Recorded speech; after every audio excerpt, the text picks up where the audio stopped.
Could you describe it for us? The film? Yeah. The film is a story of a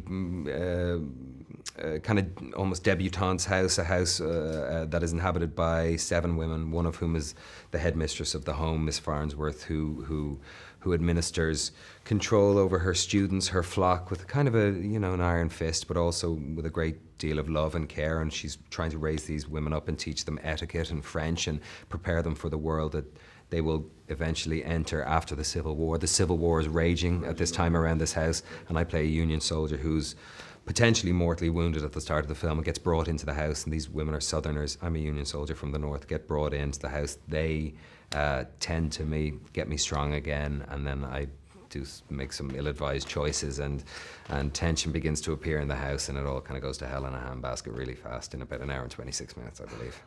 The dynamic changes, doesn't it? Yeah, it does very much. Yeah, I mean they've been allowed to live their own lives. There's been 7 women in this house, as I said. They've been allowed to maintain some degree of control, some degree of dignity amongst each other, and then McBurney comes in and he begins to awaken in various of the women a certain kind of animalism, perhaps, or passion or lust, or that has had no reason to be explored and has potentially even been suppressed and never spoken of, and so it all gets pretty messy. Sophia was talking yesterday about how interested she was in about how that dynamic changes. Yeah. Do you think, is that sort of still relevant today? Would it be the same kind of thing? If you were in a house with a... I think it would. I think there's a certain kind of template of human behavior that we may begin to understand more the source of where it comes from, but we don't necessarily still have the power to change it. It's so deeply and genetically ingrained in us, certain responses, certain emotional responses, things like desire and lust. People lose their lives over such things. People bring children into the world just because they lose their shit one night at 2 o'clock in the morning, because they can't say no.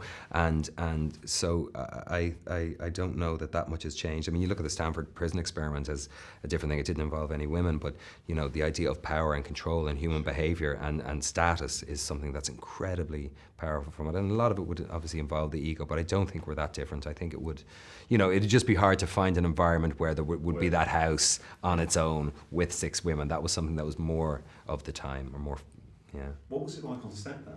Easy, man. It was lovely. It was easy, yeah. And they'd be taking the piss. Like Sophia would say, I'd arrive on the set, and every now and then she'd go, "Oh, here's McBurney," yeah. It was silly. And as she says in the press conference, I was the token man. So she kind of, had a joke at my expense as a result of that. But I loved it, and I loved working with all these actresses, and I loved being directed by Sophia. And it was a really, really easy set. She's got such a very real gentility, Sophia, and a kind of an elegance to her as a woman. She's very kind, she's very thoughtful, she's very gentle, she's quiet, and that mood kind of pervaded, the set. And it was I think it was the easiest set I've been on in 20 years. I swear, I'm not just saying. I think it was the easiest I've been on in 20 years. It was lovely. 6 weeks in New Orleans, and in between takes there was a picnic table out the back, and everyone would go out and sit around the picnic table, drink coffee, shoot the shit, and then we get back in and kill each other. What was it like seeing it for the first time? Did it surprise you at all? I'm not. Beautiful. It's hard. Oh my God! I think it is the most sumptuous film that I've done. I think aesthetically, it's the most beautiful.